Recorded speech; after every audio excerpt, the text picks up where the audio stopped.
Muito bom dia, programa Mais Saúde, sempre começando a sua semana falando do quê? De saúde, de coisas boas. E hoje nós vamos falar de coisas boas, saudáveis e gostosas. Minha convidada de hoje, doutora Deise Lopes, que prazer você estar aqui em São Paulo, né? Porque nós já estivemos juntas no programa Mais Saúde lá da Rádio Canção Nova, né, na Rádio América aqui em São Paulo, você por telefone, lá de Brasília? De Brasília. Você está lá, me conta um pouquinho, Deise, você está trabalhando lá, nutricionista, você fez o seu mestrado em quê?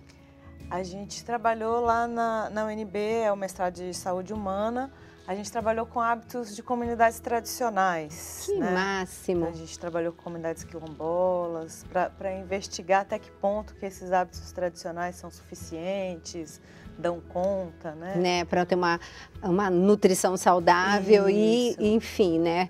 Trazer toda a vitalidade para esse corpo humano tão abençoado, né? Normalmente são populações muito longevas, né? São. E depois a gente podia até estar conversando um pouquinho sobre isso, que hoje a gente tem tanta coisa para falar, que então nós temos que dar conta. Bom, primeira parte do programa nós vamos falar de uma coisa maravilhosa que eu amo de paixão, que são os cogumelos. E a Deise tem uma ampla experiência para falar sobre cogumelos e várias outras coisas. E hoje nós então vamos falar cogumelos no primeiro bloco e algas no segundo bloco, né?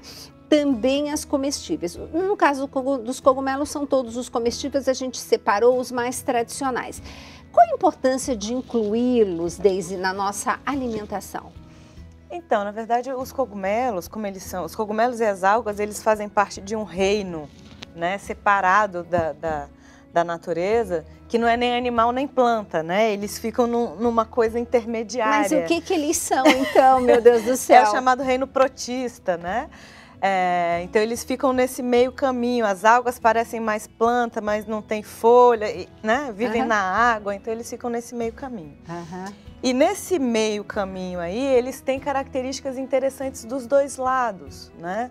Então você vai ter, por exemplo, quando a gente coloca cogumelos na alimentação, uma forma interessante da gente adicionar proteínas sem gordura saturada, com baixo índice calórico, com fibra, com antioxidante, que muitas vezes você não consegue quando você está usando a proteína de fonte animal, né? Isso. Que ela tem um teor de proteína alto, mas vem também com uma série de complicações para a saúde cardiovascular e tal. E se a gente não conhecer o que come esse animal, a gente acaba, né, com uma ainda, contaminação, porque toda a toxina que o animal come e não consegue eliminar, fica no tecido gorduroso dele. Então eu amo cogumelos e por isso que eu chamei a Deise para vir falar um pouquinho deles. Então, altamente proteicos. Agora, você considera que nós poderíamos, numa refeição, substituir a carne por cogumelos? Alguns deles, sim.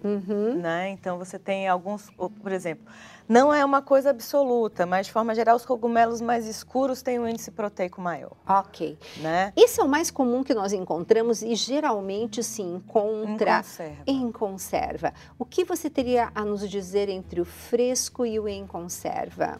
A diferença básica é assim, você agrega bastante sal, então pode ser um problema, né, o excesso de sal, agrega alguns conservantes, então tem o problema de qualquer conserva, né, que é a possibilidade do excesso de sal, né. E nutricionalmente falando, o que perde o cogumelo entre ele estar assim in natura ou em conserva? Muito pouco, porque é um cogumelo que você não vai consumir cru de qualquer forma, você vai ter que cozinhar.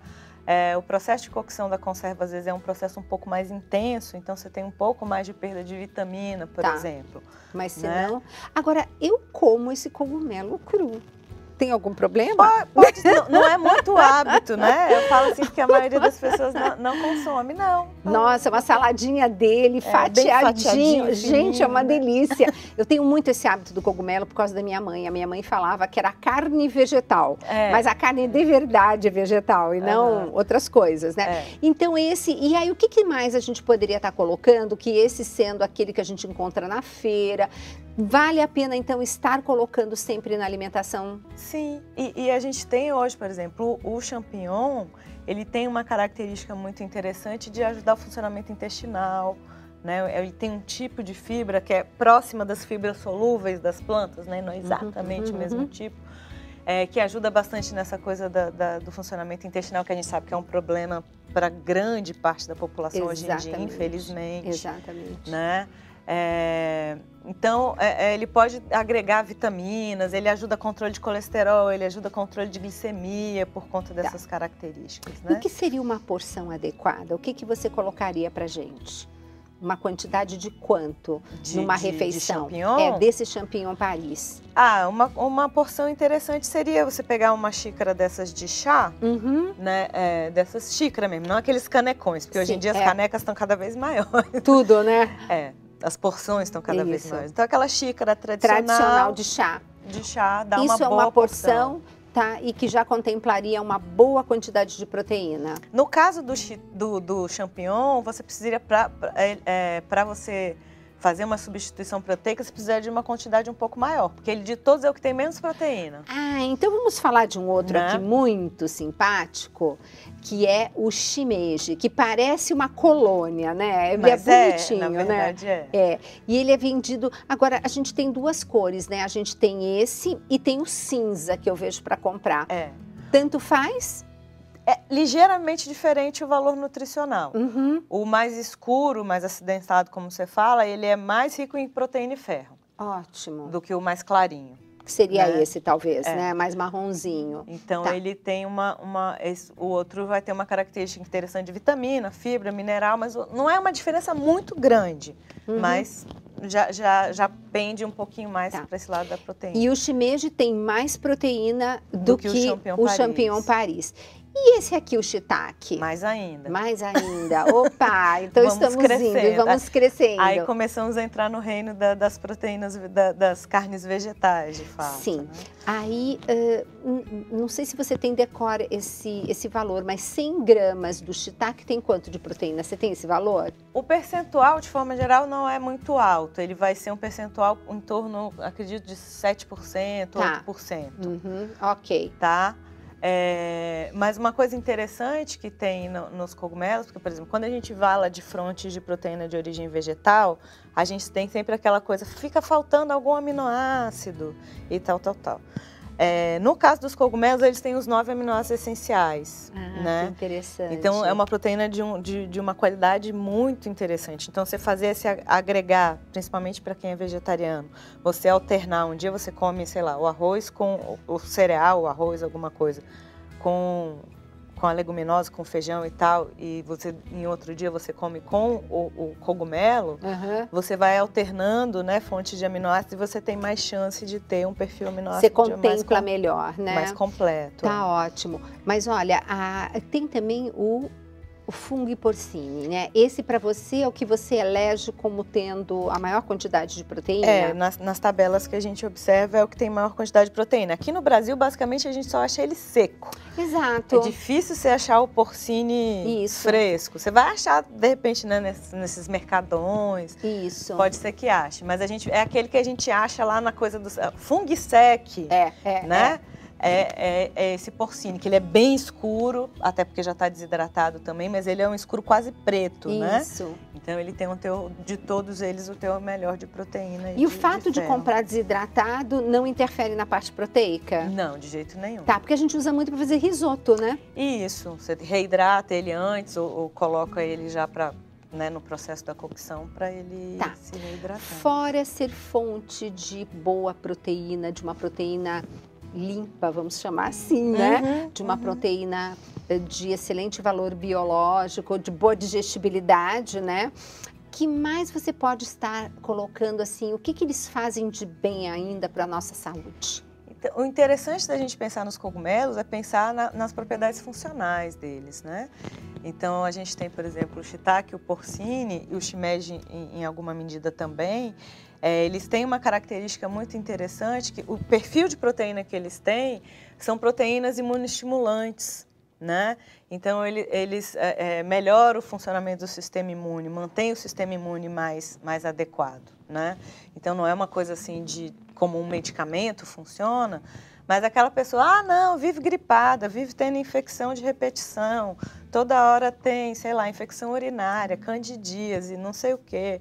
Aí fica tomando remédio, quando muitas vezes uma estratégia mais inteligente seria reforçar o seu sistema imunológico. Certo. Né? E uma das possibilidades que a gente tem de fazer isso é pelo uso de cogumelos. Então, o cogumelo realmente, para os seus pacientes normalmente, Deise, você pede para usar quantas vezes por semana para ter já um resultado interessante? Depende do perfil do paciente. Então, se é um paciente vegetariano mais, se é um paciente que consome proteínas de origem animal menos. Então, os pacientes que consomem proteínas de origem animal, de forma geral, eu recomendo pelo menos uma vez por semana. Tá, né? E uma porção simpática, uma né? Porção Aquela simpática. que a gente viu. Para dar. E aí tem uma questão bem interessante também dos cogumelos, que esse perfil de proteína, esse perfil de fibra que eles têm, garantem muita saciedade também, né? Então, às vezes é aquela coisa que a pessoa fala assim, eu termino de comer com fome, né? Porque muitas vezes você vai observar o prato da pessoa, quase não tem fibra, quase não tem isso, quase não tem aquilo. Ela termina de comer e daí já vai atrás do docinho. Exatamente. Aí, né? Porque parece que ainda não está satisfeito. Exatamente. Né? Como eles fazem essa coisa também do equilíbrio glicêmico, bloqueia um pouco essa coisa da vontade doce depois da refeição, né? Tem umas características interessantes. Gente, cogumelo é tudo de bom, hein? Pelo amor de Deus, vocês incluam na alimentação. Tanto que no livro Alimente Bem Suas Emoções, eu coloquei 3 tipos, se eu não me engano, ou até 4, acho que eu pus 4, né? Eu pus 4. Acho que você colocou Portobello. O Portobello, que também não é tão comum aqui. Mas outro dia eu fiz uma pauta sobre pimentas. Eu não sei se você gosta de pimenta. Adoro também. Nós nutricionistas adoramos. E aí eu falei que agora eu vou ampliar o livro. Então eu vou, inclusive, depois comentar com você, para você me orientar sobre algumas algas, porque o próximo bloco é sobre algas comestíveis e que são interessantíssimas. Nós vamos falar de 2 muito simpatiquinhas antes, mas depois vamos entrar nas algas comestíveis, que eu acho que são bem interessantes. Mas olha, a gente tá vendo? Já estamos indo para o intervalo, mas já já a gente volta. E detalhe, você tem pautas incríveis que eu já fiz com a doutora Deise lá no Mais Saúde da rádio. Então é só ir lá no YouTube, colocar o nome da doutora Deise Lopes no programa Mais Saúde e vocês vão complementar ainda mais todas essas informações. Mas a gente volta já já, com justamente agora falando das nossas algas. Até já!